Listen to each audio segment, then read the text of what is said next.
Hello and welcome once again to the Cory Sauter Show here at Studio One and at smsumustangs.com.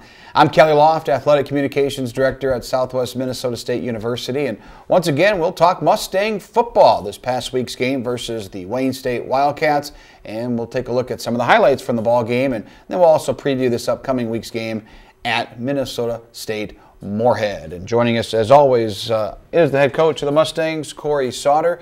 SMSU coming off a loss this past Saturday to Wayne State by a score of 52-29. SMSU and the Wildcats tied at 21 at halftime and actually tied pretty late into the third quarter, but some turnovers cost the Mustangs. The Wildcats able to take advantage and scored 24 unanswered points in the second half and go on to win 52-29. So again, the Mustangs dropping now to 1-4 overall and 1-3 in the conference with their third straight loss. Wayne State now 4-1 overall and 4-0 in the NSIC after their lost their season opener. They've come back and won 4 in a row. And we'll talk now with the head coach, and we'll talk about this last game, Coach. And I think the story of the game obviously has to be turnovers, and it's the age-old saying in football that turnovers, the battle wins, decides the games, and that was pretty much the case this past Saturday because just far too many times, 7 turnovers, you're not going to win a game, and the Cats were able to take advantage of it. They did, and we knew going in the ball game that they're a very opportunistic type team, and we had 7 turnovers. Really, that's enough turnovers for probably half a season. You know, I've never been around a situation where we've had that many turnovers, and doesn't matter who you play in this conference, if you have 7 turnovers, you're not going to win, period. And so that's the biggest disappointing thing. I thought that they had some difference maker type players, but we did some things that really shoot ourselves in the foot and really make it easy for them and really give them some short fields on the 50-yard line and on the plus 20. And but you know, when you look at our second half, I think we had 7 possessions and 5 of which were turnovers. And you know, the remarkable thing is we still score 29 points after giving up basically half of our possessions to them. And so if there's a silver lining, I guess that would be it. But you know, definitely that's not going to win any time of the year versus any opponent, and we have to do a much better job there. Yeah, again, as you mentioned, 7 turnovers in the game for SMSU, 3 interceptions, 4 fumbles in the contest, and as Coach mentioned, the Wildcats able to take advantage and get some points. And as you mentioned, going into the game, they were tied for first in the country in turnover margin. Is that something that does just certain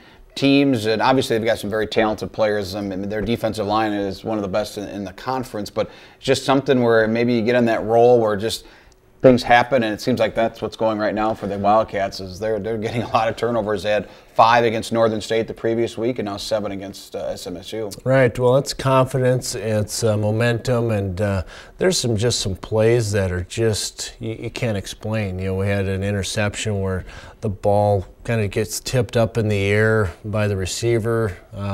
He ends up picking it off. Could have been a pick 6, and you know, those are things that you know, it really wasn't anything that they did. It was just more of a fluke more than anything. But when things are going well for you, they tend to continue to go well for you, and when they don't, they tend to go against you. So we just got to get out of that rut, that mindset, you know, this upcoming game, and really get some plays coming our way. The good thing is our defense was able to create, you know, a couple turnovers, and you know, that was something that we really stressed last week, and something that we struggled in the past. So that was nice to see, as well as just our overall, you know, being able to attack the option. You know, we were able to keep that at bay, and guys really played pretty well, you know, some of our younger guys as far as on our defensive side of the ball. So that was nice to see. But again, we put them in a lot of tough situations. I mean, you cannot expect that unit to hold up when you give them the ball on the 50-yard line basically every series. They're going to score their share of points, and it's you know, they're a good enough offense where they're going to score a decent amount of points anyway. Yeah, I thought you know, defensively the Mustangs, you know, they gave you a chance, and again with the short field, and you know, even in the second half, as you mentioned, the Mustangs did force 2 turnovers, and we talk about the difference a turnover can make. We almost have a pick 6. Lawson Starr intercepts a pass, and you know, just gets tripped up, you know, kind of fumbles on his feet there and falls down. It could have been a pick six. The Mustangs, they'll take advantage. You go down and score. And in the second half with the game tied, you get a fumble. And the defense did their part at times there, despite the turnovers. And another one was they forced a field goal. They kept it a 10-point game. And so there are definitely signs where maybe that Bemidji State game 2 weeks ago to the past 2 weeks, that things, the defense is starting to click a little bit and making some plays. Yeah, and they're taking steps forward. Guys are learning. They're watching the film. They're seeing their mistakes live on film, and that's really the best way to learn is to see your own mistakes. And so I think we're taking that in the proper regard there, and I think that guys are really working hard in practice, and we're starting to get some results. Now, we're not where do we need to be yet defensively by no stretch of the imagination, but we are definitely getting better, and that's a definite positive. And special teams continues to be fairly solid. Now the opening kickoff wasn't quite the case. Giving them the ball, or basically starting on the 1-yard line, was a unfortunate deal. But the good thing was we were able to get some first downs and get to midfield and prevent a disaster to start out the ball game. But one thing about turnovers, besides the fact of field position, it's just momentum and just a boost of confidence to your team and morale. And when you get turnovers like that definitely helps guys get in the ball game and get excited about the situation at hand. Of course, again, the Mustangs with those 7 turnovers, but still put up over 400 yards of offense. Some final numbers in the game. Tyler Prashon, 25 of 48 passing for 2 touchdowns. Did get sacked 4 times and turned the ball over 3 times on fumbles. Was intercepted 3 times as well. Leading rusher was Warren Matthews, 56 yards on 17 carries. Tyler Prashon had a nice day running, 52 yards rushing, and a couple of scores. And receiving-wise, Cody Condon, 5 catches for 40 yards, led the way for SMSU in the contest versus the Wildcats. And a couple of things we'll see of the highlights, Coach. Look back through the game. You take a 7-0 lead. Wayne State ties it up. You go down and score again, 14-7, and then a turnover, or Wayne ties it, and you have a turnover with about a minute to go. Wayne scores with just about 15 seconds left in the first actually 17 seconds to go. And after the kickoff, you're at your own 30-yard line. And I suppose every game is different depending on the wind conditions and the momentum. But a lot of times, maybe, let's just kneel down, be down 7.5, and be happy with that. But you thought, let's take a chance, see what could happen. And pretty amazing play. We'll see the highlight later on here, but just an amazing effort. You get a 70-yard touchdown pass pretty much as the time expires in the first half. Right. Well, I was pretty disappointed the fact that we let them get a touchdown before the half. It was 14-14. We had the turnover on our end and created a short field. They scored, and really that could have taken a lot of air out of a lot of teams' sails. And we went in, 15 seconds left. Really thought about just kneeling it and just let's get out of here where we're at. But then I thought maybe we should just do a safe play, a screen, or just an underneath throw and see what happens. For whatever reason, we just kind of changed our mind and decided let's just take a shot down the field. We max protected. We had a 7-man protection on, and we just had basically just a deep route. We had an over route, and for whatever reason, they weren't playing prevent, and Tyler had to scramble, move out of the pocket, which actually helped the play, let our receivers get down the field. Made a nice throw and catch, and here we thought, we're going to be on the 30-yard line. Maybe we call timeout, kick a field goal, and before you know it, he's still going, and if he doesn't score, we don't get anything out of it. So it was, everyone just kind of looked at each other, what just happened, because it was truly an amazing play, and definitely gave us a tremendous boost of confidence going into halftime. It seems like every other year, we have one of those types of plays against Wayne. I know their coach mentioned after the game, he said, this is just a crazy deal. Every time we play against you, there's something wacky that happens, and sure enough, it did. And but that was a lot of fun. Our kids were pretty excited going into halftime. Talked about the importance of turnovers, going into the second half, how important that's going to be, and it didn't quite pan out for us in that second half. Well, again, that was a 70-yard pass, Pashawn to Adam Olson, his first career touchdown. The Mustangs had the game tied at 21, and as I mentioned, both teams traded possessions early in the third quarter, and finally the Cats were able to score with 6 minutes to go, and then took advantage of a turnover and got a field goal, and they're up by 10. And from after that, just you couldn't get anything going with the Mustangs because of the turnovers, and the Cats took advantage of the short field and went ahead and won 52-29. We're going to take a look at some of the highlights now from this past Saturday's game versus the Cats in Wayne, Nebraska. The Mustangs entered the game at 1-3. The Wildcats at 3-1. We start off now. This is first quarter. Mustangs, a pass here to Warren Matthews, and makes a big play. Yep, this was a screen play against their number 91 here on the left defensive end.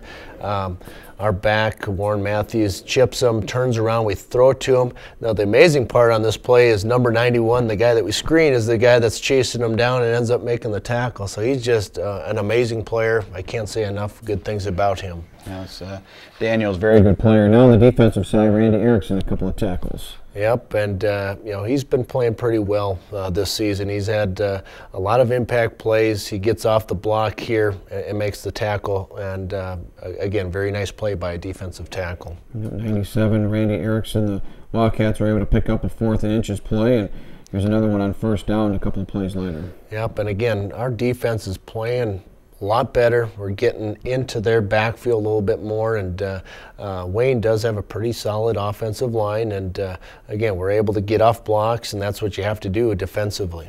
No, and here's the near interception for a touchdown by Lawson Starr, top of the screen. Big interception for Lawson. Yep, reads the quarterback's eyes, steps in front of the receiver, really drives on the football really well here. But again, it's just a matter of a shoelace here as far as him tripping, and definitely could have had a touchdown there. But we're definitely glad to have the interception, no doubt. And then the Mustangs take advantage of it. Nice 29-yard run here for Tyler Pashawn. You can see Anthony D at the top of the screen. He gets a tremendous block on that corner, pushes him down on the ground, and that's what springs a touchdown. And we talked about before the game, the receivers are the ones that are going to create the big plays, taking those 5 to 10-yard runs and turn them into 30-yard runs, and that's what we have here. Well blocked, bounce it to the outside, and again, we can see a very nice lane to run on the outside. Well, now I go to the second quarter, and second quarter, and Cal Kosmiskis, nice play here, makes the catch and leaps over the defender. Yep, third down situation. He's one of our most reliable receivers. Has really soft hands, a guy that you can rely on, and you can see at the end of the play, attempts to hurdle a defender. So fairly athletic and almost springs over the top of him. Nice catch for Kosmiskis. The Mustangs go down a 3rd and 11 or 3rd and 10 from the 11, and Tyler Erickson the touchdown pass or reception. Yep, and we had a little bit of an adjustment on this route. We had a fade called, and we ended up running the slant, and we get inside and make a nice throw and catch. I gave the Mustangs a 14-7 lead in the second quarter, and we go back to that defensive tackle position, Randy Erickson. Yep, and I think Lefso's in this play as well, and again, this is what you need to have defensively is guys flying to the football, and it's truly important to get. It all starts on that defensive front, and our linebackers are there as well to help out with the tackle. We're going to go to that last play of the first half, down 21-14. There's just seconds left to go. Right. Again, we keep our tight end in, our running back in for protection. We get a play action fake, we slide and just heave a bomb, basically a post route. We get over the top. Thought we were getting tackled there. Keeps going. And a truly amazing play. I can't say enough of that, but just a tremendous effort by the freshman. But you can see what helps the play is the scramble to the side to allow the receiver to get down the field. We're ready to call timeout here, and just doesn't happen, and he scores. So you can see the clock expiring as he crosses the goal line. Pretty amazing play. 21-all at halftime after the Olson touchdown, and the Mustangs here in the first possession for the Cats force a turnover. Yep, and again, here's an option play. You know, Bradel's here to just level the quarterback and creates a bad pitch, and we were almost there to get on it. But you know, this is what you need to do: is string these plays out and you know, punish the quarterback if they are going to run option, and that's what we did there. Almost the turnover, and here comes the turnover as the Mustangs recover the ball. Yep, you can see Kirschbergen, you know, coming off here. Great hit, puts his head right on the football and pops it out. I mean, that's what you need defensively is getting in those ball carriers, you know, heads as far as, you know, big hits, and that's what we had there. Unfortunately, the Mustangs not able to take advantage of it on the offensive side, but here's a big hit by Kirschbergen again, stepping up, and he had a career-high 13 tackles. That was a great play here because they had a guy out there to block. He beat to the point of attack with that offensive lineman, and if he doesn't make that tackle, that could have been a big play. And then Mark Schollmeyer with the lone sack of the Mustangs this afternoon. Yep, you see him split the double. And looks like he gets held here a little bit as well, but you know, usually that's not going to get called, and just has a great motor. He's not going to quit. You can see him right there getting held a little bit, comes all the way through and finishes the play. Very excited as he well should be. And then Schollmeyer and Phil Bradel combining for a tackle, number 5 and 50. Yep, and you can see so much better on some of these option plays. I think Coach Gunther did a nice job getting our players ready to go. They do have a history of running option, and so that's just part of their package, and we did a nice job containing that. Yep, that's continuing on now. We'll go to the fourth quarter. That was J.J. Bobowitz in there as well in that last defensive play, and here's the reception for Brett Wickett. Yep, we have a scramble here, and Tyler steps up. Receivers have done a nice job all season long as far as staying alive. You know, things break down. Things aren't exactly how you draw it up, but they understand the concept of the play and where they need to get to, and they don't quit on a play, and we create a nice play out of it. And Jared Carlson making a catch here, 17-yarder. Down at the bottom of the screen, you know, really gets pushed, a lot of width on this play, stays with it. It's a really good throw. I mean, he had no choice but to catch it, and you know, we ended up making a nice play out of it. You can see the protection breaks down a little bit, but we were able to get it off and get a nice big play off of it.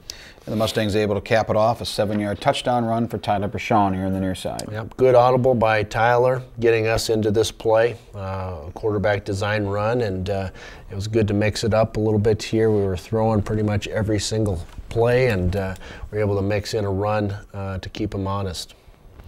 And then finally, defense swarming here near the end. It didn't quit, and gets the last tackle to wrap up the ball game. Yep, a lot of guys running to the ball, and you can't get enough of that. And again, guys aren't going to quit, and they played till the final play, and that was good to see. And we just need to take care of the ball, and we'll be much better off. All right, so again, the Mustangs, that defense led by John Kirschbergen in the ball game. He had 13 tackles for SMSU, 2.5 for loss. And Levi Reef had 9 tackles as well, including that fumble recovery for the Mustangs. And also, again, defensively, Lawson Starr with the interception, and he had 2 pass breakups as well. So the Mustangs do lose 52-29 to Wayne State. And now, Coach, you've got to rebound. And as you talked about after the ball game, talking to your squad, there's still over half the season left to go, and still lots to play for, and to get back in that win column and to experience that a win, because there's nothing really better than winning on Saturdays, and it's been a few weeks now, and now I got to focus up for Moorhead. Yeah, well, that's one thing about college football seasons is you don't have a whole lot of time to really think about you know, feel sorry for yourself. You got to go to the next week. You start preparing. You start getting ready for your next opponent. We play Moorhead at Moorhead. They have more wins than we do at this point, and our goal is to be 1-0. And the only thing that I know what to do in this situation is just, you know, simplify. Let's go back and take a good look at ourselves, watch the film, and just get better. And you know, there's nothing magical to that. Wish they had an easier way, but you know, winning is hard, and especially in this league, there's not a team on your schedule that you say this is an easy win. You know, every single game you have to play, you have to be playing your best football for that Saturday. And you know, we played 30 good minutes and we played 30 bad minutes, and that's not going to cut it. So That's going to be our biggest message. We got to play a complete ball game. We have to go out and execute. We have to go out and take care of the football. Doesn't matter who we play. That's the same case every single week there. But going on the road again against Moorhead, it'll be important for us to just stay together and continue to develop and grow. And we're fairly healthy. We did have a couple guys that did get nicked up, and we'll see how they progress throughout the week. But the good thing is we've been fairly healthy this season. Yep, and talk about this week's game as you talked about getting ready for Moorhead and what goes into that. And I want to kind of shift gears a little bit. And we talked about you have a players of the week that you name each week that play well in the ball game, offense, special teams, and defensively. But talk about there's also a lot of freshmen or younger guys on the squad that are on the scout team that do a lot to help the guys get ready for that week's opponents. And you also name players of the week for that as well. Kind of explain how that works and how your coaching staff comes to pick special teams, an offense and defense scout player of the week. Right. Well, every single week, just like you mentioned, we always pick a player of the week, not just for our own offense, defense, special teams, but also for all of our scout teams as well. And we take a very good close look at the type of effort, the type of precision that we're going to get for that particular week, meaning that we might have a player play a position that he normally doesn't play. A.J. Page is a prime example. He is a middle linebacker, very tall, athletic guy that is working on our scout team this year. And we had him play number 91 for Wayne this week, and he just gave us a really good look. It's hard to mimic some of the things that he does, but he did a nice job all week. And so we're always looking for that tremendous effort. We're looking for always being exactly right, because every single play that we run, offensively and defensively, we drop cards that they have to line up exactly to. Meaning, if you're supposed to be in a 3 technique or a shade on the center, they have to line up exactly that way, because there might be some certain keys that we might be focusing on based off of that. And if we don't line up right, then we're going to get some false reads and really cause confusion to our players more than anything. So that's very important. We always take those scout teams and we show them the film so that they understand how it's supposed to look, before going on the practice field. We don't just show them cards and say, this is what you have. We actually show them film so that they see it firsthand. There's no doubt in their mind what we're looking for, because they don't know what they're going to run if you don't show them. And so that's an important piece. And then they'll actually have walkthroughs before practice as far as getting guys lined up, so that we're not wasting time on the practice field trying to get those guys in the right spots. Because practice time is very precious. You only get X number of minutes each day, and so once we hit team sessions, those things are, we're getting a lot of reps in. We're getting over 24 plays in less than 20 minutes. So we're going rapid fire, and those guys have to be ready to go. We have to substitute guys in. So it takes some coordination to get that organized the way you want to. And but those guys have done a really nice job all season long. The hardest part is those first couple weeks in the season where they're still thinking about their own offense and defensive schemes, and they have to get away from that because that's not what we're looking for. We're looking for the opponent's offense and defense. So they get a little bit confused right away. They're trying to do the right thing, but they're actually not. And it usually takes about a week or so, and then they're into the flow and understanding the tempo of the practice. Our offense is going to cut defensive linemen, meaning go down low on knees and things, and those scout team players have to understand that you got to be able to be in position to protect yourself, and so there's a lot that goes into it. Having a really good scout team is only going to make you better. You need great effort, you need good looks, and you need to be smart and really make sure that we stay safe, because that's the thing that kind of goes unnoticed is if you have a scout team guy that doesn't understand how to practice, he could be a liability. He could get somebody hurt. He could get your running back hurt or your quarterback hurt, and stop right in front of your quarterback, and he falls through and breaks his thumb. Something like that could happen. So, so far we've been very, very good with that, and I think they'll continue to do that as well. And it's such as you mentioned, an important piece to get ready for each week. And almost every one of the veteran guys in the squad did the same thing 4 or 5 years earlier. So there's always that level of respect as they understand that it's an important position to get ready for that week's game and to help them prepare for the next week's opponent. Again, the Mustangs on the road this Saturday as they wrap up this 2-game swing through the NSIC down at Wayne. Now go to Minnesota State Moorhead. The Dragons enter the game at 2-3 overall and 1-3 in the conference. MSUM lost at Minnesota Duluth this past Saturday night by a score of 49-21. Last year the Mustangs defeated the Dragons in Marshall and have beaten the Dragons 3 in a row, but this will be a different year, and a new coach up at Moorhead, so it should be an exciting ball game on Saturday in Moorhead. 1 o'clock is the kickoff against the Dragons between SMSU and MSU Moorhead. Coach, thanks for stopping by again this week, and thank you for watching this week's episode of the Cory Sauter Show here at Studio One at Marshall Cable Access and online at smsumustangs.com. For Cory Sauter, I'm Kelly Loft. Thanks for watching this week's show. Until next time, go Mustangs!